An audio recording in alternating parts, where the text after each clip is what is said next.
केजीपीएससी 2025 की जो प्रारंभिक परीक्षा है 22 फरवरी 2026 में होनी तय है। आयोग ने सूचना जारी कर दिया है। अब इसके साथ सबसे इंपॉर्टेंट होता है उसका जो सिलेबस जो दे रखा है उस सिलेबस के अनुसार तैयार करना। और स्वाभाविक है क्योंकि अब एग्जाम प्रारंभिक परीक्षा पास में आ चुका है तो निश्चित रूप से जो है आपकी तैयारी बहुत अच्छे से चल रही होगी। और यदि बहुत सीरियसली हम तैयारी कर रहे हैं, एग्जाम को जो है क्लियर करना चाहते हैं, तो निश्चित रूप से उसमें पाठ्यक्रम में जितने भी सब्जेक्ट रखे हैं उनको बहुत व्यापक रूप से आप तैयार कर ही रहे होंगे। मगर उसी सिलेबस में एक छोटा सा हिस्सा होता है, छोटा सा टॉपिक होता है भारतीय दर्शन का। सामान्यतः जो है क्योंकि हम ये मान के चलते हैं कि ये तो छोटा सा टॉपिक है और इससे अगर एक दो प्रश्न अगर पूछ भी लिए, तीन चार प्रश्न पूछ भी लिए और उसको नहीं बनाएंगे तो हमारा काम चल जाएगा।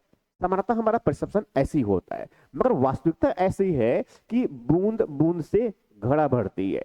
मतलब एक एक प्रश्न को अगर हम छोड़ते चले गए तो फाइनली होगा क्या, बहुत सारे प्रश्न ऐसे होंगे जो छूट जाते हैं। तो हमें जो है एक एक प्रश्न से जो है अपने सिलेक्शन के लिए, अपने जो इस प्रारंभिक परीक्षा को निकालने के लिए जो है हमें एक एक प्रश्न को जोड़ने की आवश्यकता होती है। तो इसी बात को ध्यान में रखते हुए कि भारतीय दर्शन से क्योंकि प्रश्न बहुत सरल होते हैं, क्योंकि हम जानते नहीं हैं, उनको थोड़ा सा भी हमने महत्व नहीं दिया है, पढ़ने को टाइम नहीं दिया है, इसलिए नहीं बनते हैं। इसी बात को ध्यान रखते हुए कि यदि उसमें से अगर चार प्रश्न भी अगर आ गए या चलो तीन प्रश्न भी आ गए, इसका मतलब वो 8 नंबर या फिर 6 नंबर देने वाले हैं।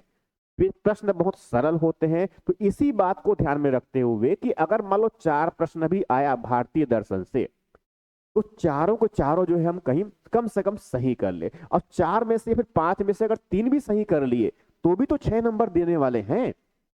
इसी बात को ध्यान रखते हुए ये भारतीय दर्शन से तो सीजीपीएससी की प्रारंभिक परीक्षा में भारतीय दर्शन से क्या संभावित प्रश्न हो सकते हैं। मुझे लगभग 15 वर्षों का पढ़ाने का अनुभव है सीजीपीएससी और यहां तक यूपीएससी को लेकर के। तो उनके बेसिस पर मैं अपने अनुभव के बेसिस पर जो है मैंने इस सेशन में, ये मतलब अभी की जो सेशन है इस लेक्चर में, इसमें 60 प्रश्न हैं। 60 बहुत छोटे प्रकार के प्रश्न हैं। अब छोटे प्रकार के प्रश्न का मतलब ये हुआ कि वन लाइनर ही कह सकते हैं ये। मगर इसके साथ साथ जो नेक्स्ट सेशन जो होगा, नेक्स्ट जो वीडियो होगा मेरा, उसमें 40 प्रश्न ऐसे होंगे जो मल्टी स्टेटमेंट बेस्ड है, जैसे कि पीएससी आजकल पूछ देता है। मगर सामान्यतः दर्शन के जो प्रश्न जो है इस प्रकार से बहुत सिंपलिस्टिक तरीके से ये छोटे छोटे प्रश्न पूछते हैं। तो इसी तरह से जो कुल मिलाकर इसमें जो है 60 प्रश्न है, और 60 प्रश्न को यदि सही प्रकार से अगर हल कर लिए तो स्वाभाविक है ये 60 और आगे के जो 40 प्रश्न और होंगे, 100 प्रश्नों को हल भी कर लेते हैं। तो इसमें मैंने पूरे भारतीय दर्शन को एक साथ समेकित तरीके से लेने का प्रयास किया हो मैंने। अब इसमें अगर मान लो हम कवर कर लेते हैं, जैसे कि यहां से मैं आगे बढ़ रहा हूं, ये छोटे छोटे प्रश्न हैं, ये थोड़ा जल्दी जल्दी लेते चले जाऊंगा, कुछ बातों को समझाऊंगा भी मैं, ठीक है, मगर मुख्यतः में सॉल्व करना है। जैसे पहला प्रश्न है इसका, ये जो पहला प्रश्न है, जैसे कि ध्यान से अगर देखेंगे तो समझ में आएगा कि पहला प्रश्न का संबंध जो है किससे है हमारा, ये भारतीय दर्शन में आस्तिक और नास्तिक संप्रदायों में विभेद करने में कौन सा लक्षण नहीं माने जाते। देखो भारतीय दर्शन में जो है, प्राचीन भारतीय दर्शन में दो संप्रदाय तो जरूर जानते हैं, एक आस्तिक और दूसरा जो है नास्तिक। आस्तिक का मतलब उसमें किन किन आधारों पर आस्तिक और नास्तिक विभाजन कर रहे हैं, तो 3 आधार होते हैं बेसिकली, और उन्हीं आधारों को पूछ रहे हैं कि कौन इनमें से नहीं है, ये कह रहे हैं। देखो आस्तिक और नास्तिक, नास्तिक में जैसे जानते हैं कि बौद्ध है, जैन है, बौद्ध जैन और जो चरवाक दर्शन है, इनको हम नास्तिक दर्शन कहते हैं। इसके अलावा जो 6 दर्शन होते हैं, 6 दर्शन मतलब उसमें सांख्य होते हैं, न्याय होता है, उसमें योग होता है, वैशेषिक होता है, उसमें मीमांसा होता है, और साथ में उसमें वेदांत। तो ये कुल मिलाकर क्या है 6 दर्शन, जिनको हम समाता क्षण दर्शन कहते हैं, क्षण दर्शन कहते हैं। तो क्षण दर्शन का मतलब ये 6 दर्शन, और इस तरफ बौद्ध जैन और चरवाक, ये नास्तिक संप्रदायों में से। अब कहते हैं विभेद करने के कौन कौन से लक्षण कह रहे हैं, ये 3 लक्षण होते हैं। या तो वेदों के जो है नहीं मानते प्रमाणिक के रूप में, ईश्वर को नहीं मानते, परलोक में विश्वास नहीं करते, मुख्यतः इसी बात की होती है। तो यहां जो प्रश्न पूछ रहा कि कौन से लक्षण नहीं है, तो कौन से लक्षण नहीं है उसमें क्या है, जैसे इसमें क्या है जगत की सत्ता में विश्वास, पहला ही ऑप्शन नहीं है। पहले इसमें जैसे कि एक्चुअल में देखा जाए इसमें से, तो एक तो क्या है परलोक की सत्ता में विश्वास, करना ये उसके लक्षण होता है, वेदों की प्रामाणिकता को जो है आस्था रखना ये उनके लक्षण होता है। साथ में इसमें जो दो ऑप्शन गलत हो गए यहाँ पर, इसको हम ईश्वर ईश्वर की सिद्धांत में आस्था, तो ये तीनों सेंटेंस इसमें सही होता है। ठीक है, इसके साथ अगर जगत की सत्ता में आस्था, तो ये उनका कोई लक्षण नहीं होता है, मतलब ये उसके लक्षण नहीं होते। उत्तर आएगा हमारा ए, ये पहला उत्तर। मतलब जो है आस्तिक और नास्तिक में भेद करने का जो आधार होता है वो ईश्वर की सिद्धांत के बेसिस पर, ईश्वर को मान्यता के बेसिस पर, वेदों की प्रामाणिकता को ये स्वीकार करते हैं उनके बेसिस पर, और परलोक की सत्ता में भी विश्वास करते हैं उनके बेसिस पर। ये तीन आधार है जिनके बेसिस पर आस्तिक या फिर नास्तिक संप्रदाय के रूप में वर्गीकृत करते हैं। तो इसमें ए जो है जगत की सत्ता में आस्था, ये कोई लक्षण नहीं है आस्तिक और नास्तिक में विभाजित करने का। इसके बाद जो अगला प्रश्न है, अगला प्रश्न जो है मतलब दूसरा प्रश्न है, इसमें दूसरा प्रश्न है कि भारतीय दर्शन संप्रदाय में निम्नलिखित में से किस दर्शन को नास्तिक शिरोमणि, देखो नास्तिक शिरोमणि जो शब्द है ये बहुत लोकप्रिय रहा है। नास्तिक शिरोमणि मतलब क्या है, शिरोमणि मतलब सबसे उत्कृष्ट स्तर की बात कर रहे हैं। ये शिरोमणि मतलब क्या है, बहुत सारे तो उसके मस्तक में मणि लगा दिए, शिरोमणि उसी की बात कर रहे हैं। तो नास्तिक अभी अभी थोड़ी देर पहले बताया मैंने, दो संप्रदाय भारतीय दर्शन में, एक जो है इसमें कहते हैं आस्तिक संप्रदाय कहते हैं, और दूसरा क्या है नास्तिक संप्रदाय।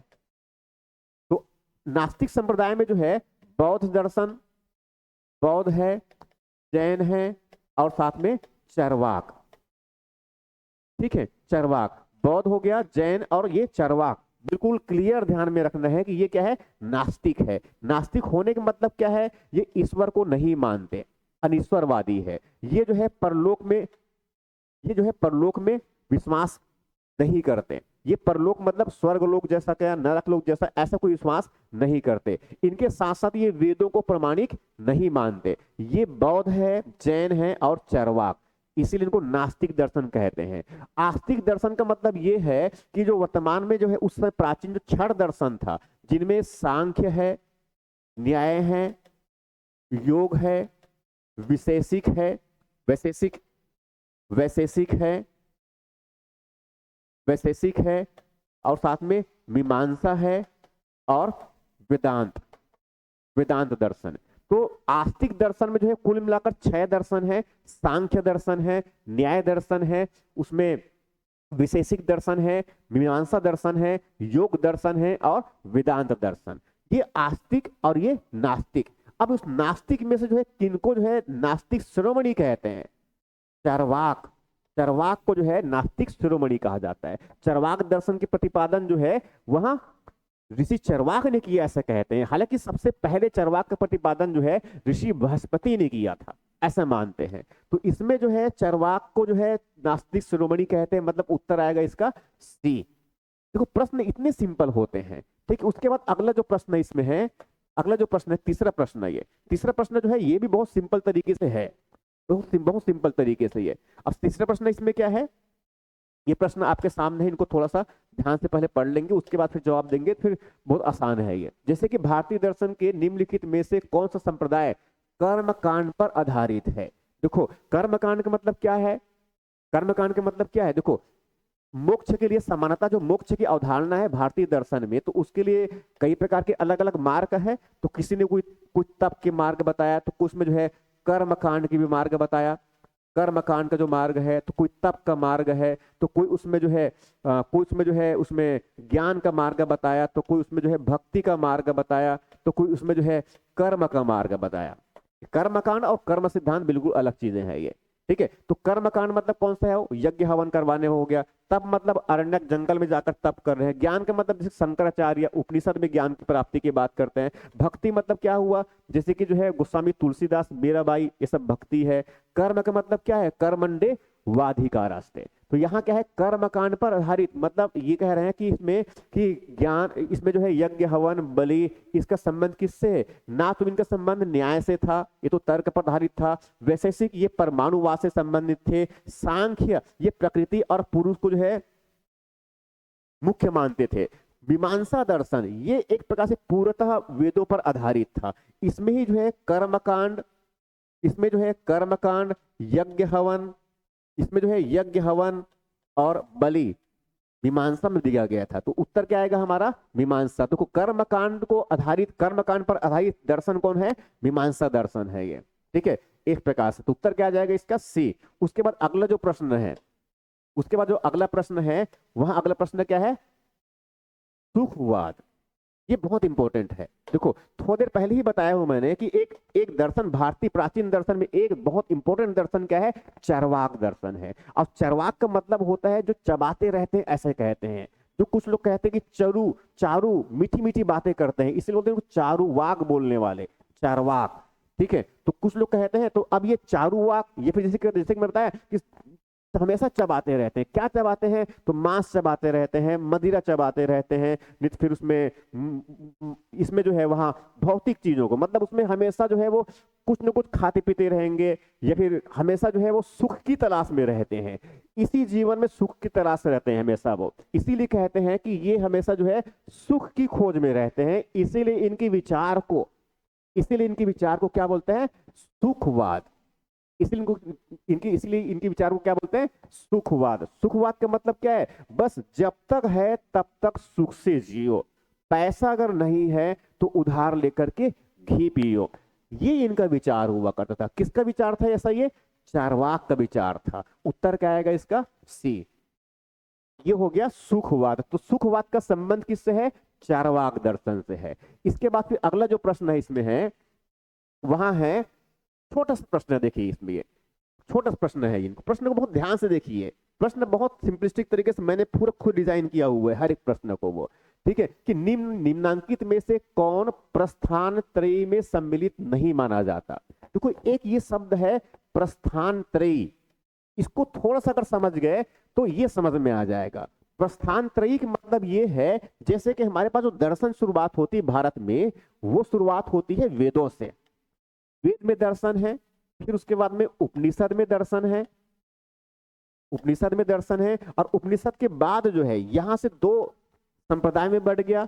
एक जिनको कहते हैं नास्तिक संप्रदाय कहते हैं, और एक को कहते हैं आस्तिक संप्रदाय कहते हैं। तो नास्तिक संप्रदाय में जैसे मैंने बताया, इसमें बौद्ध है, जैन है और चारवाक है। और नास्तिक आस्तिक में जैसे बताया, यहाँ पर क्या है? क्षण दर्शन बताया मैंने। क्षण दर्शन मतलब कौन सा हो गया? वही सांख्य, न्याय, वियोग, विशेषिक और मीमांसा और वेदांत, इस तरह से ये। अब उसमें पूछ रहे हैं प्रस्थान त्रयी में कौन सम्मिलित है? प्रस्थान त्रयी, प्रस्थान का मतलब होता है, प्रस्थान का मतलब क्या होता है? उस तरफ जाना, प्रस्थान करना। ठीक है, तो अब जो है जैसे कि यहां पर वेद में से आगे, उपनिषद से हम आगे की ओर प्रस्थान कर रहे हैं। किस तरफ प्रस्थान कर रहे हैं? आगे की तरफ में। इसी वेद और उपनिषद से आगे जो है दर्शन की तरफ प्रस्थान, आत्मा आध्यात्मिक ज्ञान की तरफ प्रस्थान। तो आध्यात्मिक ज्ञान की तरफ प्रस्थान के लिए जो मार्ग क्या है? वो क्षण दर्शन की बात करते हैं ये। इसमें जो है तीन चीजों को सम्मिलित किया जाता है। अगर मान लो हमें उसमें, अब इसी में सबसे इसमें क्या है? तो उपनिषद को क्या बोलते हैं? वेदांत कहते हैं ये। तो इसमें जो है मुख्य रूप से प्रस्थानत्रयी में जो है इसमें तीन चीजें सम्मिलित होती है। एक उसमें उपनिषद सम्मिलित होता है, इसमें दूसरा जो है भगवत गीता सम्मिलित होता है, और तीसरा सम्मिलित होता है ब्रह्म सूत्र। ये ब्रह्म सूत्र जो है ये वादरायण ने संकलित किया था, वादरायण। और ये एक्चुअली ब्रह्म सूत्र जो है ये आधार ग्रंथ है वेदांत का। वेदांत दर्शन में जो है उनका आधार क्या है? तो ब्रह्म सूत्र है, जिनका प्रतिपादन किसने किया है?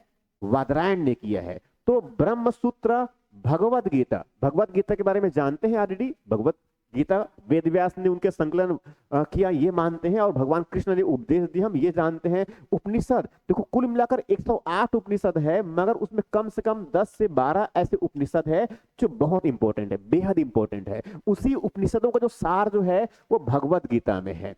उसी उपनिषदों को सार एक प्रकार से भगवत गीता, और यहां तक कि उपनिषदों को जो है ठीक प्रकार से समझाने के लिए वादरायण ने ब्रह्मसूत्र लिखा। यही ब्रह्मसूत्र जो है आधार बना वेदांत दर्शन का। तो प्रस्थान त्रयी मतलब क्या है? आध्यात्मिक ज्ञान की तरफ प्रस्थान करना, जाना। उसके लिए जो है मुख्यतः तीन मुख्य ग्रंथों की आवश्यकता होगी। नंबर 1 उपनिषद का, नंबर 2 भगवद गीता, और नंबर 3 ब्रह्मसूत्र। तो प्रस्थान त्रयी में जो है इन भागवत पुराण को, इनको सम्मिलित नहीं करते। मतलब उत्तर आएगा इसका सी।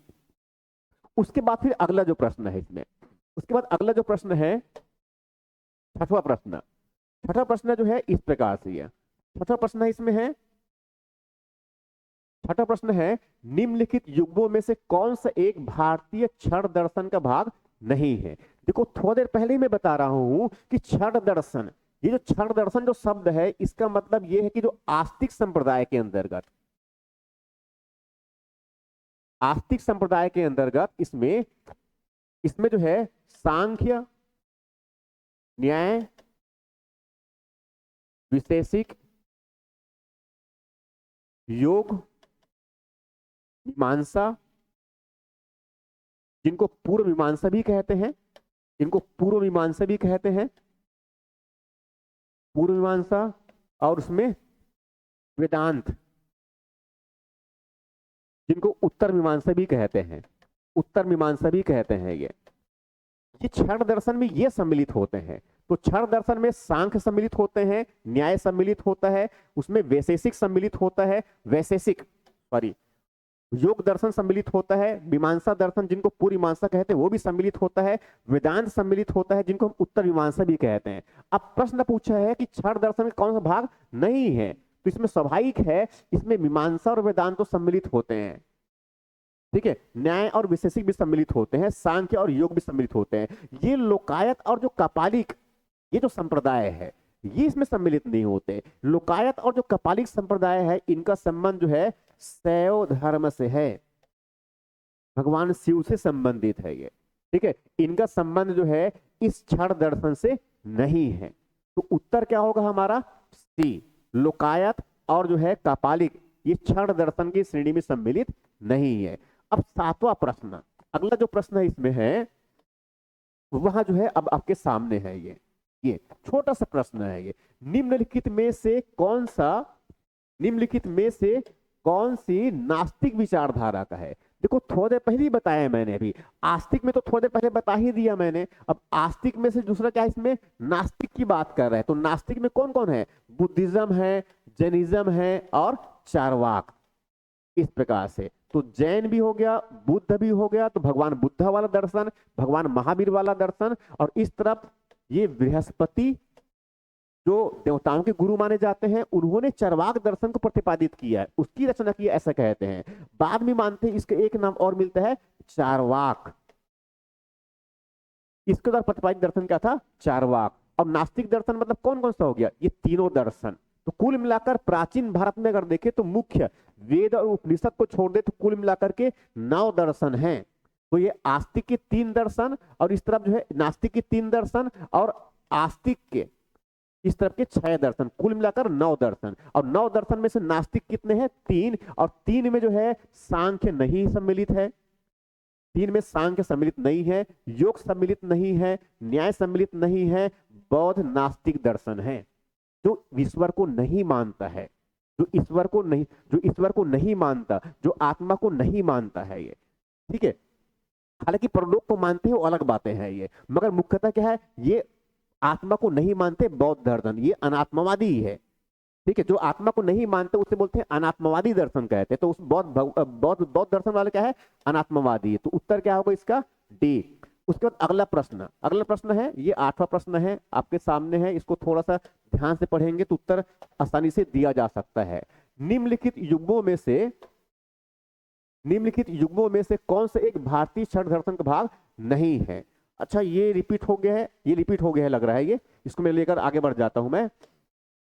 9वां नंबर प्रश्न, 9वां नंबर में है निम्नलिखित में से कौन सा एक गीता का मुख्य शिक्षा है। देखो भगवत गीता के बारे में तो बच्चे बच्चे जानते हैं, ये मान के चलते हैं ये, मगर भगवत गीता जानते हैं ऑलरेडी, कुरुक्षेत्र में अर्जुन को उसने उपदेश दिया है भगवान कृष्ण ने, ठीक है। अब वो कह रहे कि किस बात को मुख्यतः उपदेश दिया गया है।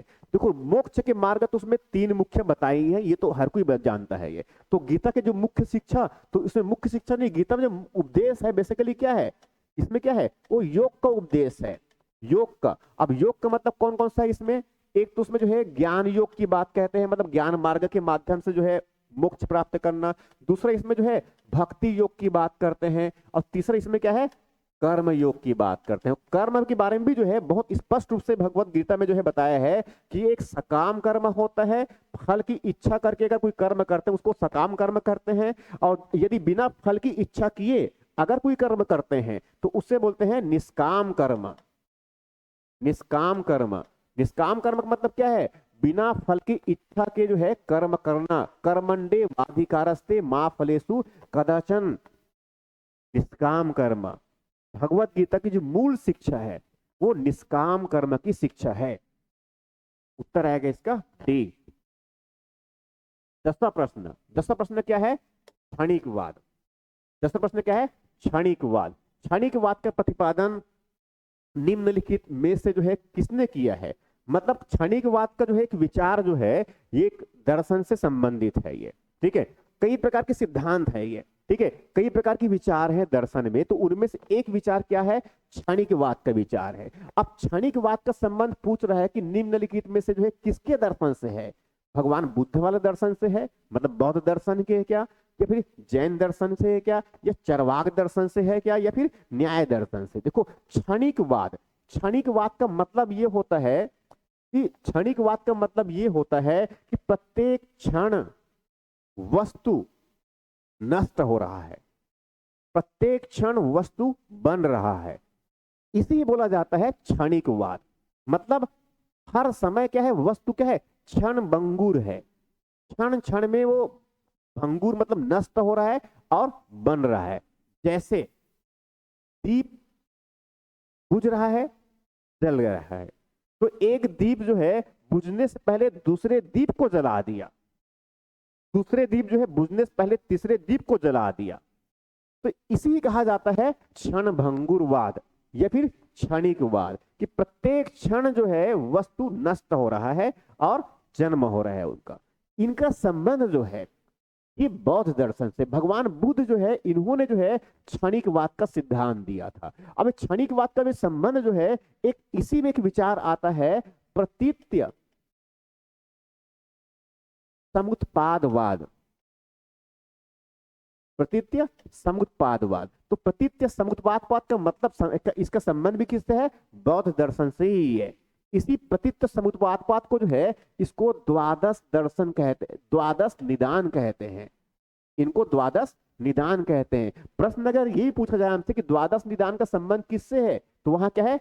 बौद्ध दर्शन से है। प्रतीत्य समुत्पादवाद का संबंध किससे है? तो बौद्ध दर्शन से ही है। क्षणिकवाद का संबंध किससे है? तो बौद्ध दर्शन से है। देखो मेरा उद्देश्य जो है इस लेक्चर में कि सिर्फ मैं प्रश्न को करवा के यहां से जल्दी जल्दी भाग जाऊं, ये सेंस मेरा बिल्कुल नहीं है। मैं चाहता हूं कि अगर आप समय दे रहे हैं, इस लेक्चर को अगर देख रहे हैं, तो इसमें जितने सारे चीजें आ रही है उसके दायरे में से प्रश्न अगर पूछने की संभावना और बनती है उसमें रिलेटेड अगर मान लो, तो उसको भी साथ में लेके चलूं मैं। तो बस थोड़ा सा लास्ट तक आपको बने रहना है। निश्चित रूप से मैं कह सकता हूं कि दर्शन में से अगर एक भी प्रश्न अगर आया यहां से, तो यहां से बाहर नहीं होने वाले हैं। तो क्षणिकवाद का संबंध किससे है? बौद्ध दर्शन से है। भगवान बुद्ध ने इसके प्रतिपादन किया। प्रतीत्य समुत्पादवाद का संबंध भी इसी बौद्ध दर्शन से है। उसमें द्वादश सिद्धांत, द्वादश निदान का भी संबंध किससे है? बौद्ध दर्शन से है। अब उसके बाद अगला प्रश्न मीन्स 11वां प्रश्न। 11वां प्रश्न का मतलब यह है कि जैन दर्शन से संबंधित है। अब इसमें जो है जैन दर्शन के अनुसार सृष्टि की रचना एवं पालन पोषण किससे हुआ है? देखो दर्शन में, भारतीय दर्शन में, उसमें मुख्यतः 3-4 चीजों पर विचार किया जाता है। एक तो इसमें होता है तत्व मीमांसा। भारतीय दर्शन में एक होता है तत्व मीमांसा। तत्व मीमांसा मतलब क्या होता है उसको नहीं जाना है, मगर सामान्यतः इतना समझ लेना है कि जो सृष्टि है, सृष्टि मतलब क्या होता है? विश्व। ये विश्व किससे बना हुआ है? ये पूरे विश्व किससे बना है? कोई कहता है ईश्वर ने बनाया, ईश्वर ने 1 या 2 तत्वों से बनाया, ठीक है, ये इसकी बात करता है। तो इसमें क्या है? पूरी विश्व की रचना की बात होती है। इसी में ईश्वर की बात होती है, ईश्वर है या नहीं है। इसी में जो है आत्मा है या नहीं है, इसकी बात होती है। तत्व मीमांसा के अंतर्गत मुख्यतः ये 3 बातें होती है, ठीक है। इसके बाद इसी में जो है दूसरा और हिस्सा होता है, उसको बोलते हैं ज्ञान मीमांसा। बोलते हैं ज्ञान मीमांसा। ज्ञान मीमांसा का मतलब क्या होता है कि ज्ञान क्या है, सही ज्ञान प्राप्त करने की प्रक्रिया क्या है, सही ज्ञान कैसे प्राप्त करेंगे उसकी बारी होती है। उसके बाद एक होता है इसमें नीति मीमांसा, जिनको कहते हैं नीति मीमांसा। नीति मीमांसा मतलब क्या है, वो बेस बुनियादी जो है नियम की बात करते हैं, नीति की बात करते हैं, इसे बोलते हैं नीति शास्त्र। जैसे बताया सुखवाद, तो सुखवाद चरवाक का नीति शास्त्र का हिस्सा है ये, ठीक है। चरवाक जो है विश्व को नहीं मानता, ईश्वर को नहीं मानता, उसका तत्व मीमांसा है ये। आत्मा को भी चरवाक नहीं मानता है। ज्ञान मीमांसा मतलब क्या है, चरवाक का जो है प्रत्यक्ष प्रत्यक्ष एकम एक प्रमाणम प्रमाणम, प्रत्यक्ष ही प्रमाण है, ये ज्ञान ऐसे प्राप्त होता है। इसी में पूछ रहे हैं कि जैन दर्शन के अनुसार सृष्टि की रचना और पालन पोषण किससे हुआ है? क्या वहां सार्वभौमिक आत्मा से हुआ है? बिल्कुल गलत है। आत्मा से, जैन दर्शन के अनुसार आत्मा से बिल्कुल भी नहीं हुआ है। सार्वभौमिक आस्था से हुआ है? ऐसा भी बिल्कुल नहीं है। सार्वभौमिक सत्य से हुआ है क्या? ऐसा भी नहीं हुआ है। सार्वभौमिक विधान से हुआ है, ठीक है। एक प्राकृतिक नियम है जिनको शाश्वत का सिद्धांत कहते हैं, ठीक है। सृष्टि का जो है ना तो ईश्वर ने बनाया है और ना ही उनका कोई उत्पाद है। ये मानते हैं कि प्राकृतिक है, ये क्या है, शाश्वत है, ना तो इसको नष्ट हो सकता है और ना तो इनको नष्ट किया जा सकता है। ये जैन दर्शन के अनुसार सृष्टि की रचना, उनका पालन पोषण का संबंध एक सार्वभौमिक विधान, प्राकृतिक नियम से, प्रकृति के शाश्वत नियम से हुआ है, ये मानते। उत्तर क्या होगा इसका? ए 11वां। अगला प्रश्न 12वां प्रश्न। 12वां प्रश्न है इसमें, यह है माध्यमिक शून्यता के सिद्धांत। कभी कभी इनको जो है शून्यवाद भी कहते हैं। देखो, कभी कभी इसी को जो है एक शब्द और कहते हैं, इनको कहते हैं कभी कभी इनको जो है शून्यवाद। शून्यवाद, देखो अगर प्रश्न, अगर शून्यवाद क्या है, किससे संबंधित है, अगर यहां भी पूछा तो वहां क्या है, माध्यमिक शून्यता, यही समझना है। और शून्यवाद बेसिकली जो है इनका संबंध जो है ये बौद्ध दर्शन से संबंधित है। इनका संबंध किससे है? बौद्ध दर्शन से है। देखो, बौद्ध दर्शन का प्रतिपादन तो ऐसे आप जानते हैं कि इसके प्रतिपादन किसने किया है? भगवान बुद्ध ने किया है। इनका प्रतिपादन किसने किया? भगवान बुद्ध ने किया। मगर इसमें जो है आगे और कई प्रकार से विचार है। जैसे कि बौद्ध दर्शन में जानते हैं कि उसके दार्शनिक जो अनुयायी है, हीनयानी और महायानी, ठीक है, वो दो भागों में बढ़ गए मुख्य रूप से। मगर हीनयानी भी जो है आगे चल करके दो भागों में बढ़ गया। एक उसको कहते हैं सौतांत्रिक कहते हैं, और दूसरा बोलते हैं, एक होता है सौतांत्रिक होता है और दूसरा साथ में उसमें क्या है, महासांधिक होता है। इनके साथ साथ उसमें जो है एक उसमें स्थाविर संप्रदाय भी होता है और महासांधिक भी संप्रदाय होता है। इसके साथ साथ उसी में होता है एक जो है माध्यमिक शून्यवाद, ये माध्यमिक शून्यता का सिद्धांत या माध्यमिक शून्य संप्रदाय, ठीक है। तो इसमें बोलते हैं शून्य संप्रदायवाद या शून्य संप्रदाय। तो ये शून्य संप्रदाय और एक साथ में और होता है उसमें जो है योगाचार संप्रदाय। योगाचार संप्रदाय, योगाचार संप्रदाय, इनका भी संबंध किससे है? बौद्ध दर्शन से है। शून्यवाद का संबंध या फिर माध्यमिक शून्यता का संबंध किससे है? बौद्ध दर्शन से है, ठीक है। और इसी बौद्ध दर्शन में जो है माध्यमिक शून्यता का जो सिद्धांत है, ना तो अश्वघोष ने प्रतिपादित किया है। ये अश्वघोष जो है ये बौद्ध भिक्षु और दार्शनिक हुआ करता था, अश्वघोष, ठीक है। और ये आनंद भगवान बुद्ध का सबसे प्रिय शिष्य हुआ करता था। नागसेन या फिर नागार्जुन, ये दोनों नाम हालांकि ऐसे मिलते हैं, मगर एग्जैक्टली अगर नाम कहा जाए तो कौन था? नागसेन, जो पहली सदी के आसपास में उन्होंने एक यूनानी शासक मिनांडर हुआ करता था, उनको बौद्ध दर्शन के बारे में ज्ञान दिया था, उनके प्रश्नों को उत्तर दिया था और उसको रचना किया गया मिलिंद पन्हो के रूप में।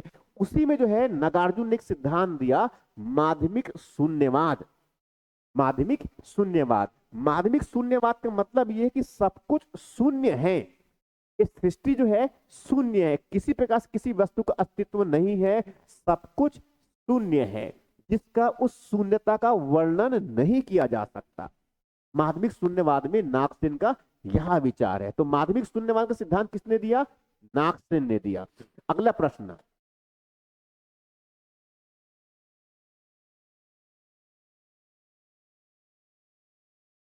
निम्नलिखित में से किस दर्शन का मत है कि वेद शाश्वत है? वेद शाश्वत सत्य है। देखो, इसका मतलब क्या कह रहे हैं, ये वेद को शाश्वत सत्य मानना, इसका मतलब क्या है? केवल वेद ही सत्य है, इसके अलावा किसी और की बातें नहीं। वेद में जो कुछ बातें कही गई है वो सत्य है, वो प्रमाणिक है। ऐसा जो है कह रहे हैं कि किसका मानना है, किस दर्शन का? तो क्या वो सांख्य है, क्या विशेषिक है, क्या मीमांसा है, क्या वो न्याय है? देखो न्याय तो जो है पूरी तरह से तर्क पर आधारित है ये, ठीक है। सांख्य जो है ये प्रकृति और पुरुष को मानते हैं, ये इसमें मानते हैं कि ईश्वर जो है प्रकृति ने नहीं बनाया है। वैशेषिक के विचार जो है ये भी जो है परमाणुवाद का है, पूरी प्रकृति या जो सृष्टि बनी है हमारी वो परमाणु से बना हुआ, ऐसा कहते हैं ये।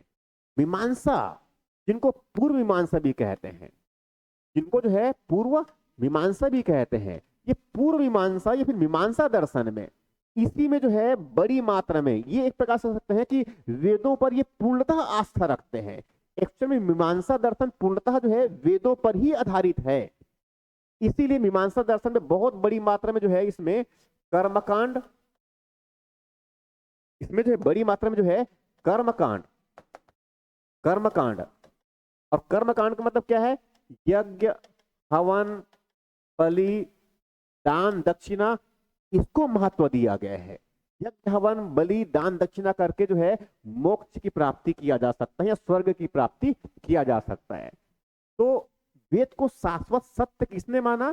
तो वहां माना है मीमांसा दर्शन ने। उत्तर होगा इसका सी। अगला प्रश्न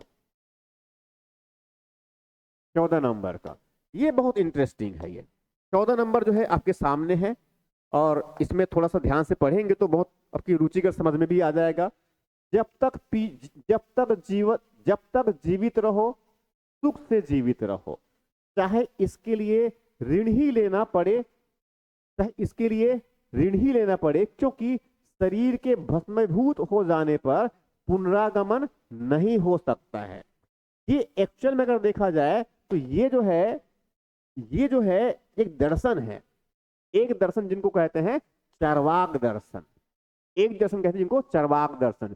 चार्वाक दर्शन में जो है उनका एक सूक्त मिलता है चार्वाक दर्शन के बारे में कि जब तक जीवेत जदम जीवेत सुखम जीवेत, इस तरह के ये वाक्य है। तो इससे मतलब क्या है कि जब तक जीवित रहो सुख से जीवित रहो। अगर इसके लिए अगर ऋण लेने की आवश्यकता है तो ऋण लेकर के जो है घी पियो, क्योंकि यहाँ शरीर जो है भस्मीभूत हो जाने मतलब नष्ट हो जाने पर इनका कोई पुनरागमन नहीं हो सकता। इसका मतलब ये मूलतः किसकी बात कर रहे हैं? चार्वाक की बात कर रहे हैं, ठीक है, कि इसी शरीर यही जीवन ही बस सही है, इस जीवन के अलावा कोई परलोक नहीं होता है, कोई स्वर्ग नहीं होता है, कोई नरक नहीं होता है। स्वर्ग अगर है तो यही जीवन में स्वर्ग है, नरक अगर मान लो है तो यहीं पर नरक है। इसीलिए यहीं पर जब तक जियो यही जो है सुख से जियो। पैसा अगर नहीं है तो उधार लेकर के घी पियो, पित्वा पित्वा पुनः पित्वा, ये इनका विचार है, ठीक है। इस तरह से ये तो इसका मतलब किस संप्रदाय की बात कर रहे हैं? ये चार्वाक का है, चार्वाक ऐसे कहते हैं। ये ना तो कपालिक देखो कपालिक संप्रदाय इनका संबंध किससे होता है? शैव दर्शन से होता है। ये तो कपालिक मतलब क्या है? शैव दर्शन से। नागार्जुन के शून्यवाद वाले, अभी थोड़े पहले बताया था माध्यमिक शून्यवाद, ये किससे संबंधित है? बौद्ध दर्शन से संबंधित है। और आजीवक संप्रदाय कहते हैं। तो आजीवक संप्रदाय जो है यहाँ एक बड़े महत्वपूर्ण भौतिकवादी प्रवर्तक, ये भौतिकवादी थे। आजीवक में कहते हैं इनका नाम था मक्खली, इसको बोलते हैं मक्खली गोसाल। तो आजीवक संप्रदाय के प्रतिपादन किसने किया था? मक्खली गोसाल ने किया था। और चार्वाक के बारे में पहले बता चुका हूं मैं, इसका प्रतिपादन किसने किया है? ऋषि बृहस्पति ने किया था, बृहस्पति। और उसके बाद आगे कहते हैं इनको जो वास्तु में जो बड़े आचार्य के रूप में खड़े हुए वो कौन थे? चार्वाक। इस तरह से ये तो चार्वाक का प्रतिपादन सबसे शुरुआती तौर पे किसको मानते हैं? ऋषि बृहस्पति को मानते हैं, जो देवताओं के गुरु थे। तो उन्होंने जो है इस प्रकार सुखवाद वाला जब तक जियो सांस से जियो, पैसा नहीं लेकर उधार लेकर घी पियो, ये बृहस्पति जो है राक्षसों के लिए लिखा था, ऐसा कहते हैं। उनकी रचना किया था कि वो इसमें ही सुखवाद में इसी में बस लड़ते रहे, तो इसमें ही प्राप्ति में लगे रहे, तो देवताओं से परेशान नहीं करेंगे, ब्राह्मणों को परेशान नहीं करेंगे। तो क्या है, बृहस्पति ने चार्वाक का प्रतिपादन किया, जिनको कहते हैं आगे चार्वाक जो है चार्वाक दर्शन का। तो इस प्रकार से क्या है, इस प्रकार से ये क्या हो गया 14 प्रश्न। उसके बाद अगला जो प्रश्न है इसमें, ये बहुत इंपॉर्टेंट है ये, ठीक है, बहुत इंपॉर्टेंट इस वजह से क्योंकि यहाँ दर्शन किसका है, शंकर की बात हो रही है। और शंकराचार्य मतलब क्या है, भारत में जो है 9वीं सदी के आसपास जो है उस तरफ दक्षिण में तमिलनाडु की तरफ जो है वहां पर एक आचार्य जिनकी 32 वर्ष की आयु में उनका निधन भी हो गया, स्वर्गवास हो गया कह सकते हैं 32 वर्ष की आयु में, ऐसे कौन थे, चार शंकराचार्य। शंकराचार्य जो कहते हैं कि उन्होंने 4 मठों की स्थापना भी किया था। ये वेदांत के जो है बहुत बड़े आचार्य हुए। जैसे मैंने थोड़ी देर पहले ही बताया था कि उपनिषदों का जो उपनिषद थे उस उपनिषदों पर भाष्य लिखा गया, उस पर टीका लिखा गया, उसकी व्याख्या किया गया नए तरीके से, उसको कहते हैं ब्रह्मसूत्र। ब्रह्मसूत्र, ब्रह्मसूत्र लिखा था किसने, वादरायण ने, थोड़ी देर पहले ही बताया था मैंने, वादरायण इसने लिखा था। अब इसी ब्रह्मसूत्र का और साथ में जो है उपनिषद, इनका आगे जो है व्याख्या किया गया, नए तरीके से लिखा गया, नई तरह से व्याख्या प्रस्तुत किया गया। और ऐसा करने वाले कौन थे, 9वीं सदी के आसपास कौन था इसमें, शंकराचार्य। 9वीं सदी के आसपास कौन थे ये, शंकराचार्य, 9वीं सदी के आसपास शंकराचार्य। अब शंकराचार्य के बारे में कह रहे हैं कि दर्शन को किस नाम से जाना जाता है, तो शंकराचार्य ने जो विचार दिया उस दर्शन के नाम क्या है, ये कहते हैं।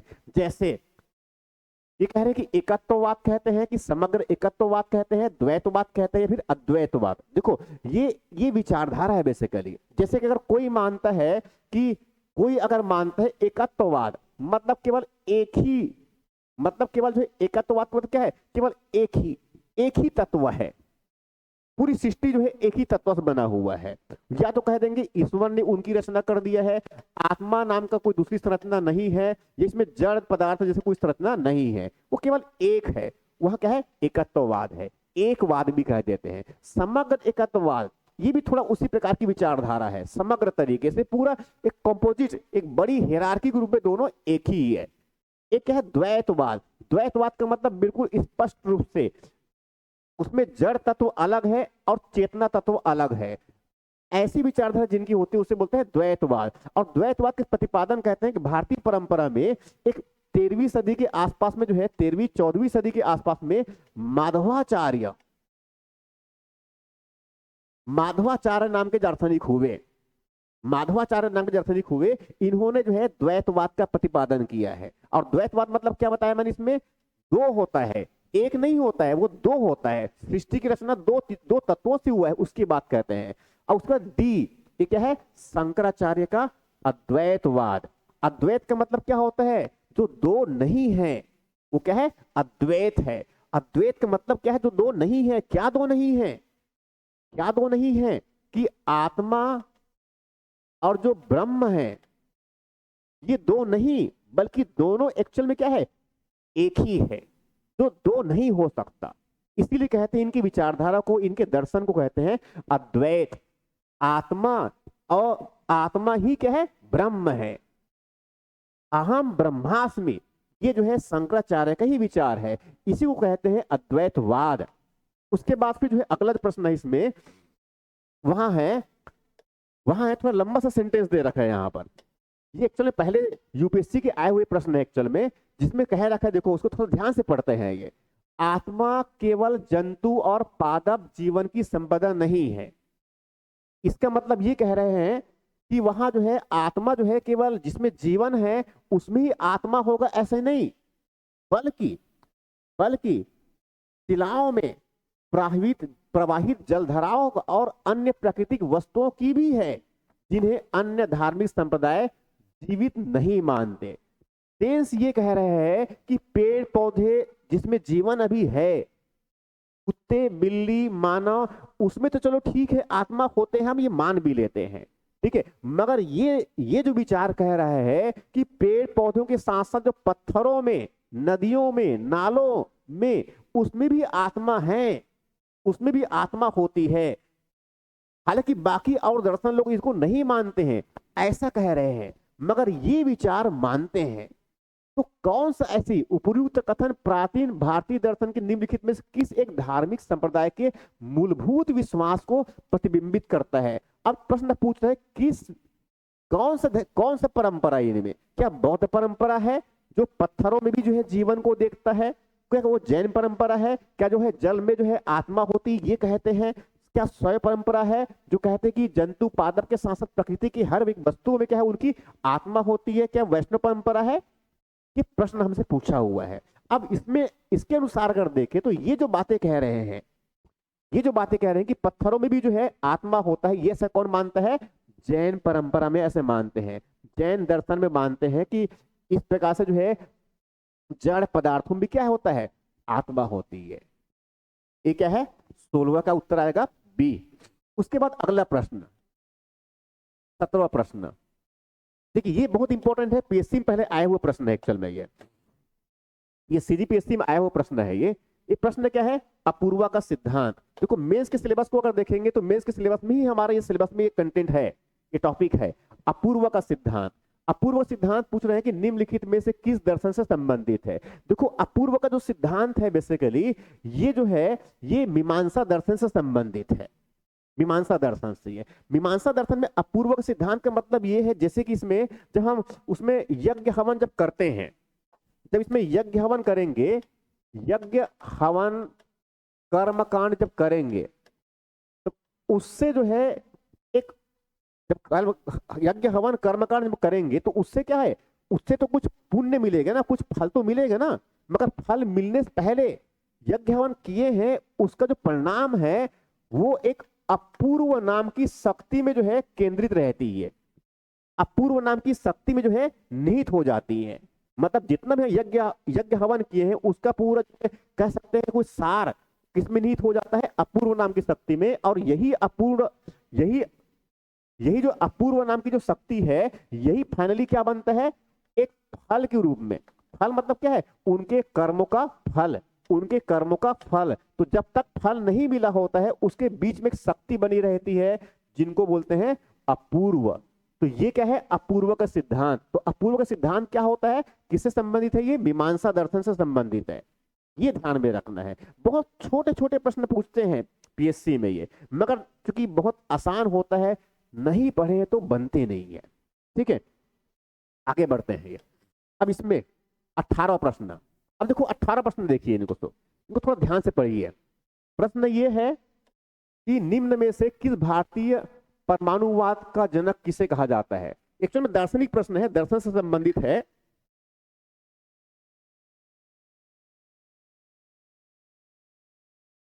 अब इसमें जो है ऐसे माना जाए इनको, निम्न में से किसे भारतीय परमाणुवाद का जनक किसे कहा जाता है?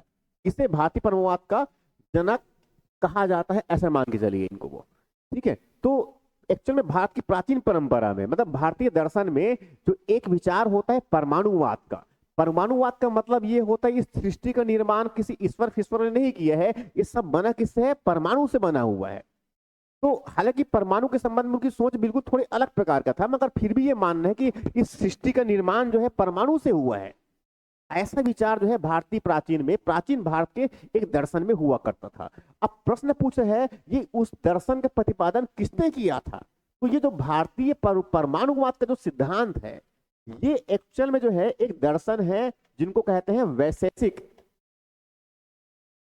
जिनको कहते हैं वैशेषिक दर्शन। इस दर्शन से संबंधित है परमाणुवाद जो है।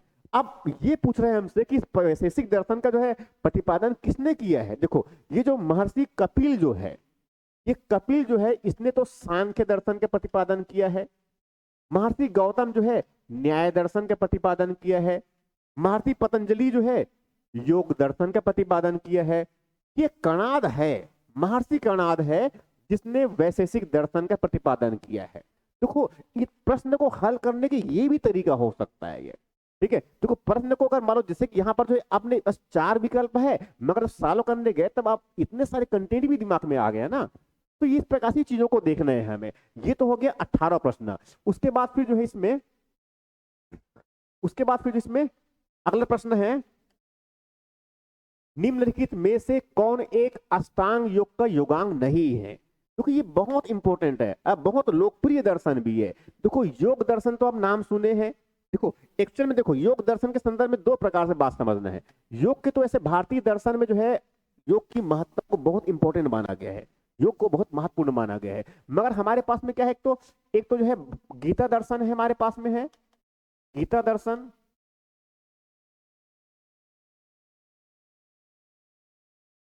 गीता दर्शन जानते हैं, एक गीता दर्शन हमारे पास में है। इसके साथ साथ जानते हैं कि एक योग दर्शन भी है, योग दर्शन। देखो गीता दर्शन अलग है और योग दर्शन अलग है, बिल्कुल क्लियर बातें हैं। गीता दर्शन में जो है मोक्ष के लिए, गीता दर्शन मोक्ष के लिए जो है यहाँ पर ज्ञान, ज्ञान योग, भक्ति योग और कर्म योग, इनकी बात की है। और यहाँ पर कर्म योग, कर्म योग का मतलब, यहाँ पर योग का मतलब, गीता दर्शन में योग का मतलब क्या होता है, मोक्ष के लिए क्या है, यहाँ पर ये 3 प्रकार के मार्ग है, ज्ञान योग, भक्ति योग और कर्म योग। ठीक है, तो यहाँ पर योग का मतलब क्या है, ईश्वर का आत्मा में मिलना, ये मतलब होता है जो गीता दर्शन में ये। और इसके लिए 3 मार्ग है, ज्ञान, भक्ति और कर्म का। मगर योग दर्शन में मोक्ष के लिए जो है मार्ग है, वहां है अष्टांग योग, उसे बोलते हैं अष्टांग योग। और अष्टांग में जो है कुल मिलाकर के जो है, कुल मिलाकर के इसमें जो है 8 योग है।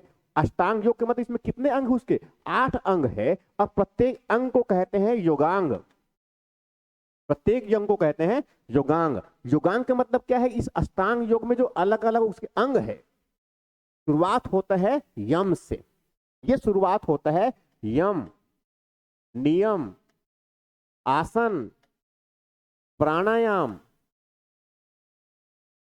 यम नियम आसन प्राणायाम, प्रत्याहार, प्रत्याहार, ध्यान, धारणा और समाधि। ये जो है 8 उस योगांग है, उस योग दर्शन के। अब प्रश्न ये पूछ रहे हैं हमसे, इस अष्टांग योग का योगांग नहीं है। अब यहां पे बिल्कुल स्पष्ट समझ में आ चुका होगा कि इसमें ध्यान भी है। देखो पहला योगांग क्या है, यम है, दूसरा क्या है, नियम है, तीसरा क्या है, आसन, चौथा क्या है, प्राणायाम, पांचवा प्रत्याहार, छठवां ध्यान, सातवां धारणा, आठवां समाधि। इसका मतलब यह है कि अनुस्मृति इसमें योगांग में सम्मिलित नहीं है। उत्तर आएगा सी। अगला प्रश्न, प्रश्न, कर्म का सिद्धांत किससे संबंधित है। इसको पहले भी बता चुका हूं मैं, कर्म का सिद्धांत का संबंध किससे है, तो मीमांसा दर्शन से। इस पर दोबारा समय हमें वेस्ट नहीं करना है, जानते हैं। उसके बाद 21वें नंबर है ये, ठीक है। ये बहुत छोटा प्रश्न है, प्रश्न ऐसे पीएससी में पूछे जाते हैं। न्याय दर्शन का प्रवर्तन किसने किया था। कुल मिलाकर मैंने 6 दर्शन बताए हैं, कुल मिलाकर 9 दर्शन बताया मैंने। अब 9 में जो है 3 उसमें आस्तिक वाले हैं, 3 आस्तिक नहीं, 3 जो है, 3 जो है इसमें 3 नास्तिक वाले हैं। और नास्तिक में बता चुका हूं, इसमें बौद्ध वाले भी है, जैन है और इसमें चार्वाक है। और इसमें नास्तिक आस्तिक वाले में जो है, आस्तिक वाले में 6 है। और 6 में सबसे पहले क्या है, सबसे प्राचीन मानते हैं इनमें सांख्य को मानते हैं। दूसरा इसमें क्या है, न्याय है। तीसरा इसमें क्या है, योग है। चौथा इसमें क्या है, वैशेषिक है, वैशेषिक। और उसके बाद फिर क्या है, मीमांसा है। और साथ में फिर क्या है, वेदांत, साथ में क्या है, वेदांत। तो यहां पर किसकी बात हो रही है, न्याय दर्शन। तो न्याय दर्शन का मतलब क्या हुआ, कपिल ऋषि, ऋषि कपिल, गौतम ऋषि, माफ कीजिएगा, गौतम ऋषि। गौतम मुनि ने क्या किया, न्याय दर्शन प्रतिपादन किया। कपिल मुनि ने क्या किया है, तो कपिल जो है सांख्य दर्शन प्रतिपादन किया है। और साथ में जो है ये आचार्य शंकर के, तो अगर देखें तो इनका क्या है, इनका तो अद्वैत वेदांत है, अद्वैत वेदांत है, जो इस वेदांत दर्शन पर आधारित है, उनके व्यास से लिखा था। वल्लभाचार्य है, ये 14वीं-15वीं सदी के आसपास में एक बहुत महत्वपूर्ण दार्शनिक हुए। छत्तीसगढ़ से संबंध है, चंपारण से हमारे। इनका जो दर्शन है उनको बोलते हैं शुद्ध द्वैतवाद कहते हैं, शुद्ध द्वैतवाद। जब भी कभी प्रश्न पूछे द्वैतवाद वाला, द्वैत का मतलब क्या है, शुद्ध द्वैतवाद, शुद्ध द्वैतवाद नहीं, शुद्ध द्वैतवाद सही टर्म से इनके लिए है, शुद्ध द्वैतवाद। मतलब ये है कि वल्लभाचार्य ने जो मत रखा उसको क्या बोलते हैं, शुद्ध द्वैतवाद कहते हैं। और शंकराचार्य ने जो मत रखा है उसको क्या बोलते हैं, अद्वैतवाद कहते हैं।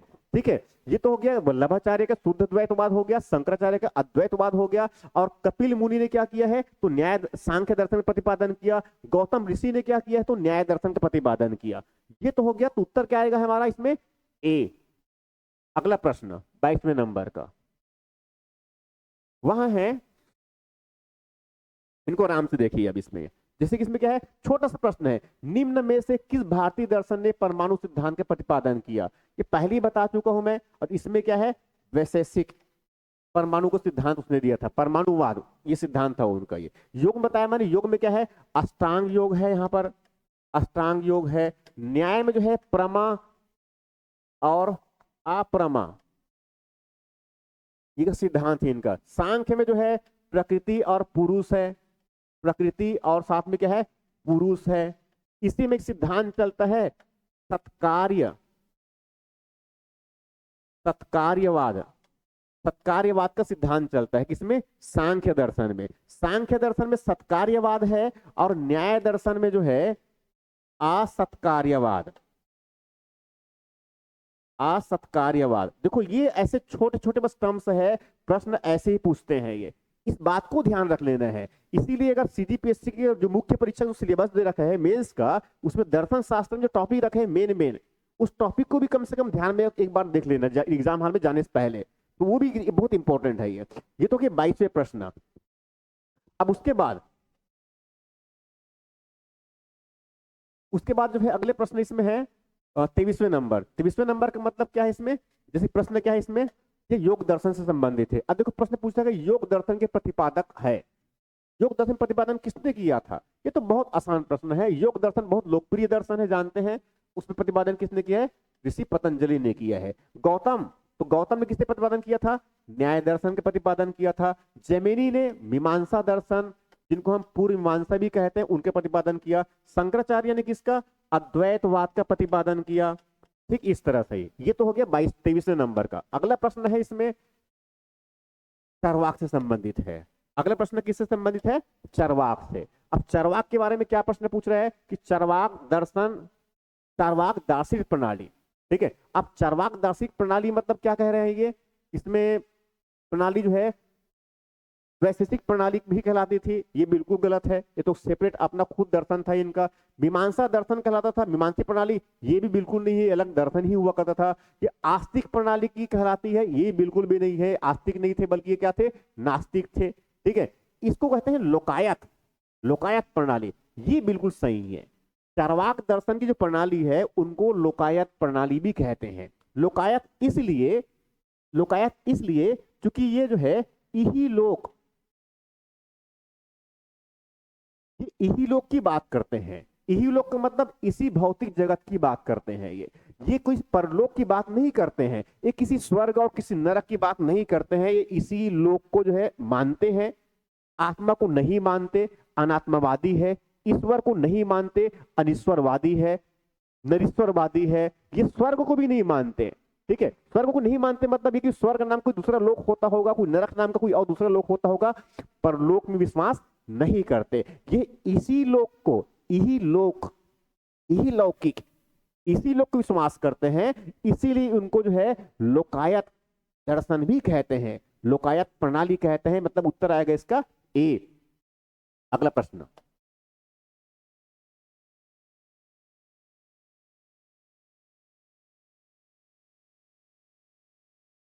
लोकायत दर्शन। देखो ये तो अभी थोड़े पहले बता चुका हूं मैं इसमें कि लोकायत दर्शन का संबंध किससे है। तो लोकायत दर्शन किसको कहा जाता है, तो वहां क्या है, चरवाक दर्शन। बहुत आसान सा प्रश्न हो गया ये। उसके बाद अगला प्रश्न इसमें है, अगला प्रश्न इसमें है, ये है सांख्य दर्शन से संबंधित है। अब देखो सांख्य दर्शन से संबंधित प्रश्न दे रखा है। इसमें क्या है कि जैसे कि प्रश्न पूछे इसमें कि प्राचीन सांख्य दर्शन में किसका महत्वपूर्ण योगदान है। महत्वपूर्ण योगदान का मतलब सिर्फ इतना ही पूछ रहा है कि इसके प्रणेता कौन थे भाई, जिसकी प्राचीन सांख्य दर्शन। देखो प्रांत जो सांख्य दर्शन है, जो टोटल मैंने 9 दर्शन जो बताया इसमें, टोटल जो 9 दर्शन है हमारे पास में, उसमें 3 नास्तिक वाला है और 3 नास्तिक वाला है और 6 जो आस्तिक वाले हैं। तो आस्तिक वाले में जो है सबसे जो प्राचीन माना जाता है, सबसे प्राचीन कौन होता है इसमें, सांख्य दर्शन ही प्राचीन है। और सांख्य दर्शन के प्रतिपादन किसने किया, तो वहां जो है कपिल ऋषि ने किया था, ये हम अच्छे से जानते हैं। गौतम ऋषि ने क्या किया है, न्याय के प्रतिपादन किया है। नागार्जुन या फिर नागसेन, इसने जो है बौद्ध दर्शन के बौद्ध अनुयायी थे, बौद्ध भिक्षु दार्शनिक थे ये। इन्होंने जो है शून्यवाद, शून्यवाद, माध्यमिक शून्यवाद का प्रतिपादन किया था। और चरवाक को जानते हैं, चरवाक दर्शन मतलब चारुवाक, उसका प्रतिपादन किया था। तो उत्तर क्या आ जाएगा इसका? ए। अगला जो प्रश्न है, अगला प्रश्न है, अगला जो प्रश्न है इसमें, निम्नलिखित में से कौन मोक्ष के साधन के रूप में ज्ञान, कर्म तथा भक्ति को समान महत्व देखे? देखो थोड़ी देर पहले बताया था मैंने कि इसमें मोक्ष के जो है अलग अलग मार्ग है। भगवान बुद्ध ने उसमें उसमें 4 आर्य सत्य और साथ में अष्टांगिक मार्ग को बताया है मोक्ष के लिए। जैन दर्शन में जो है उसमें उसमें 5 महाव्रत और 3 रत्नों का उल्लेख मिलता है। ठीक है, वैसे जो है उपनिषद में जो है ज्ञान, भक्ति और मोक्ष को बता, ज्ञान, भक्ति और कर्म को बता करके उसने ज्ञान को सर्वाधिक महत्व दे दिया है। ठीक है, मीमांसा दर्शन में कर्म कांड को महत्व दिया गया है। ठीक है, तो सब में अलग अलग प्रकार से तरीके बताए गए हैं। तो उसमें से ये पूछ रहे हैं कि किस दर्शन में ज्ञान, भक्ति और कर्म को समान महत्व रूप से स्थापित किया गया है, समान रूप से स्थापित किया गया है। 3 मार्ग हुए ये मोक्ष का, अलग अलग मार्ग है, तीनों मार्ग को समान रूप से स्थापित किया। किस दर्शन में? तो भारतीय दर्शन में केवल एक दर्शन है जिसने तीनों को, ज्ञान को, भक्ति को और कर्म को समान महत्व दिया है। उसमें किसी विशेष को हमने विशेष महत्व दे दिया ऐसे नहीं, समान महत्व दिया। किसको? ज्ञान, भक्ति और कर्म को। किसमें? ना तो अद्वैत में दिया है, शंकर का अद्वैत में इसमें नहीं दिया गया है। विशिष्ट द्वैतवाद रामानुजाचार्य का जो है विशिष्ट द्वैतवाद, इसमें भी नहीं दिया गया है। योग दर्शन पतंजलि, इसमें भी नहीं दिया गया है। भगवत गीता में वादरायण का भगवान कृष्ण ने जो उपदेश दिया है उसमें 3 बातें मोक्ष के लिए, ज्ञान, भक्ति और कर्म। और कर्म में जो है विशेष रूप से ज्यादा बल किसको दिया गया है? निष्काम कर्म को। उत्तर क्या होगा इसका? सी, भगवत गीता।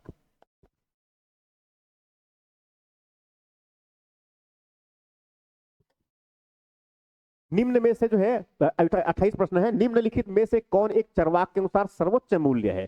देखो भारत की जो दार्शनिक परंपरा है, भारत की जो दार्शनिक परंपरा है, उस दार्शनिक परंपरा में अगर देखेंगे तो हमारे पास में जो है दार्शनिक परंपरा देखेंगे तो हमारे पास क्या है? एक पुरुषार्थ की संकल्पना होती है। पुरुषार्थ, पुरुषार्थ की संकल्पना होती है। अब ये जो पुरुषार्थ संकल्पना होता है, पुरुषार्थ का मतलब क्या होता है? जीवन का लक्ष्य, मानव जीवन का लक्ष्य। तो मानव जीवन का लक्ष्य क्या है? तो एक क्या है उसमें? धर्म की प्राप्ति, अर्थ की प्राप्ति, काम की प्राप्ति और सबसे अंतिम क्या है? मोक्ष। ठीक है, मोक्ष, काम, अर्थ और ये धर्म। ये भारतीय दर्शन की परंपरा में ये 4 जो है ह्यूमन एंड, मानव के लक्ष्य बताए हैं। धर्म की प्राप्ति, अर्थ मतलब, धर्म मतलब क्या है? धर्म, सामान्य बातें। अर्थ मतलब क्या है? धन दौलत संपत्ति। काम का मतलब क्या है? परिवार, सुख सुविधा। मोक्ष मतलब क्या है? आत्मा और परमात्मा में मिलन। मोक्ष, जन्म मृत्यु के चक्र की अंत। तो इसमें से जो है निम्नलिखित में से पूछ रहे एक चरवाक। देखो ये बार बार चरवाक आ रहा है प्रश्न, इस बार प्रश्न पूछ सकता है चरवाक से, इसलिए जानबूझ के इसको मैं कवर किया हूं। चरवाक, तो चरवाक दर्शन के अनुसार क्या कह रहे हैं? चरवाक का प्रतिपादन किसने किया है? ये तो जानते हैं कि इसमें चरवाक ने प्रतिपादन किया है। इसके पहले प्रतिपादन किसने किया था? ऋषि बृहस्पति ने प्रतिपादन किया था। ठीक है, बाद में इसी को नए रूप किसने दिया है? चरवाक। तो चरवाक के अनुसार जो है क्या वो पुरुषार्थों को मानते थे या नहीं मानते थे? और मानते थे तो कह रहे कि सर्वोच्च मूल्य क्या था चरवाकों का? तो चरवाक, जैसे मैंने बताया कि चरवाक वाले क्या थे? वो पितवा पितवा पुनः पितवा। ठीक है, मतलब, या फिर उसमें एक और बताया था मैंने, एक थोड़े पहले स्टेटमेंट बताया था मैंने कि जब तक जियो सुख से जियो, पैसे अगर नहीं है तो उधार लेकर के घी पियो। ये इसी की बात कहते हैं। मतलब मुख्यतः इसी जीवन सही है, इसी जीवन ही है, इस जीवन के अलावा और कुछ भी नहीं है। कोई जो है अलग से जो है स्वर्गलोक होता है, बिल्कुल भी नहीं है। ना तो कोई आत्मा होता है और ना तो कोई जो है ईश्वर होता है। सब कुछ क्या है? केवल इसी जीवन है, ये शरीर है, यही जो शरीर है, एक चेतना युक्त आत्मा यही है। इसके अलावा जो है और कोई आत्मा नहीं होता है। इसीलिए क्योंकि हमें जो है उसमें मोक्ष की, अब चूंकि मोक्ष मतलब क्या है, ईश्वर की जब नहीं मानते हैं तो मोक्ष को ये नहीं मानते। ठीक है, धर्म क्योंकि ईश्वर की पूजा नहीं करते, ईश्वर है ही नहीं तो किसकी पूजा करें, तो धर्म को भी ये नहीं मानते। अर्थ को मानते हैं, मगर अर्थ भी किस लिए है, धन दौलत किस लिए, केवल काम के लिए, सुख के लिए। धन की प्राप्ति जो है इसीलिए करना है, अर्थ की प्राप्ति इसीलिए करना है ताकि सुख मिल सके। काम का मतलब क्या है, सुख। इसीलिए इनके विचार को बोलते हैं सुखवाद। ये इसी जीवन के बारे में बात करते हैं, इसी लोक के बारे में बात कर रहे हैं। ये शरीर ही जो है सत्य है, इसी के बारे में बात करते हैं। इसमें कोई आत्मा आत्मा नहीं होता, इसकी बात कहते हैं। इसीलिए जो है इस चरवाक दर्शन को जो है जड़वादी दर्शन, इनको जो है भौतिकवादी दर्शन, भौतिकवादी दर्शन, इनको जो है अनात्मवादी दर्शन, इनको जो है अनिश्वरवादी दर्शन भी कहा जाता है। ये सब एक्चुअल में क्या है, चरवाक के उनके ये स्वरूप है। ये प्रश्न ऐसे ही पूछते हैं इनमें से, चरवाक जड़वादी है, चरवाक भौतिकवादी है, चरवाक अनात्मवादी है, चरवाक जो है अनिश्वरवादी है। ये इसी शरीर को जो है सत्य मानता है, इसके अलावा कुछ नहीं होता है, इसी देह को। इसीलिए इनके इसके दर्शन को जो है देहात्मवाद, देहात्मवादी भी कहते हैं, क्योंकि इसी देह को जो है हमेशा सुख देने की बात कहते हैं। इसलिए इनकी नीति विचार में जो है सुखवाद, सुखवाद इनके दर्शन का आधार है। देखो प्रश्न पूछने के इतने सारे आयाम बन सकते हैं, थोड़ा सा बस समय दे दीजिए। अब लेक्चर में लगातार बने रहेंगे तो फिर दर्शन में काफी सारी बातें जहां से प्रश्न पूछते हैं उन सबको हम कवर कर सकते हैं। ये तो एक प्रश्न हुआ, तो उत्तर क्या आ जाएगा इसमें, उत्तर क्या आएगा इसका, सबसे सर्वाधिक सर्वोच्च मूल्य क्या है इनमें, सी, काम मतलब सुख। 29 प्रश्न,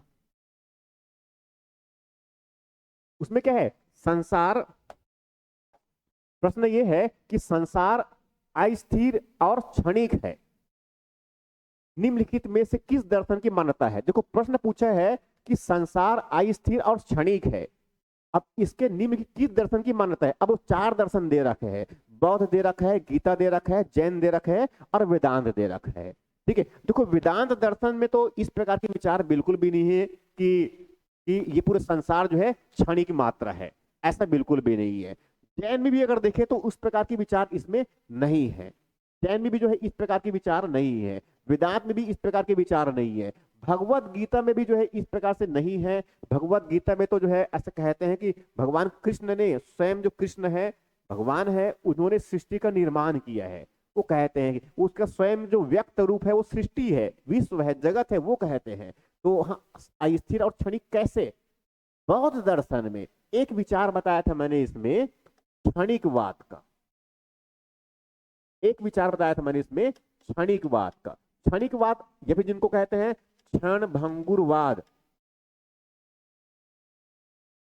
क्षण भंगुरवाद, कि प्रत्येक वस्तु जो है प्रत्येक क्षण वहां नष्ट हो रहा है और नया बन रहा है, उसे बोलते हैं क्षणिकवाद। तो ये का संबंध किससे है, बौद्ध दर्शन से है। इसका उत्तर होगा ए। अगला प्रश्न 30, यहां है 3 रत्न, त्रिरत्न या फिर जो 3 रत्न, जैसे सटीक ज्ञान, सच्ची आस्था और सटीक क्रिया निम्नलिखित में से किससे संबंधित है। देखो 3 रत्न या फिर 3 त्रिरत्न, ये जो है भारतीय दर्शन में अगर देखेंगे तो एक दर्शन में जो है जिनमें, जैसे कि भगवान महावीर का जो दर्शन है जैन दर्शन, तो जैन दर्शन में जो है, जैन दर्शन में मोक्ष, मोक्ष का मतलब इसके लिए होता है बंधन से मुक्ति, बंधन से मुक्ति। तो बंधन की जो मुक्ति की अवस्था है, मीन्स जो जीवों की जो बंधन से मुक्ति की जो अवस्था है उसे बोलते हैं मोक्ष। अब मोक्ष में इनके जैन दर्शन बोलते हैं उनको कैवल्य। ठीक है, तो कैवल्य, तो कैवल्य के लिए क्या है इसमें 5 महाव्रत, 5 महाव्रत, 5 महाव्रत। और 5 महाव्रत का मतलब क्या है, अहिंसा है, सत्य है, अस्तेय है, अपरिग्रह है और ब्रह्मचर्य है। इसका अनुपालन करते हुए तीन रत्नों पर चलना है। तीन रत्न सम्यक दर्शन है, सम्यक ज्ञान है, सम्यक चरित्र है। इस तरह से ये, इस पर चलकर ही जो है कैवल्य प्राप्त हो सकता है। भगवान महावीर ने वही रास्ता बताया है। तो तीन रत्न क्या है? वो कैवल्य तक पहुंचने के रास्ते हैं। संबंध किससे है? जैन दर्शन से, जैन धर्म से है। ये तो हो गया तीन प्रश्न। इसके बाद इसमें बहुत सारे प्रश्न इसमें और है। इसमें कुल मिलाकर ऐसे देखें तो इसमें 60 प्रश्न हैं।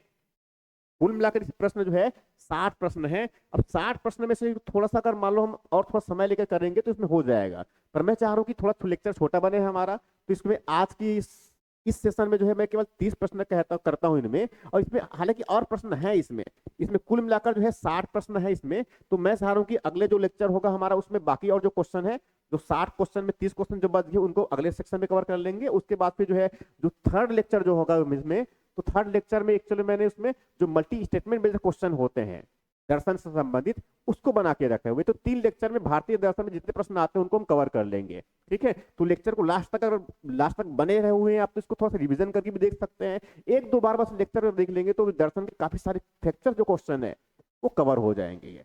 ठीक है, तो यहाँ हुआ हमारा दर्शन का पहला लेक्चर में संभावित प्रश्न के रूप में। और मेरा अनुमान है कि प्रश्न इस प्रकार से बनने की संभावना है। पीएससी में इस प्रकार से छोटे छोटे प्रश्न बनते हैं ये। Thank you very much.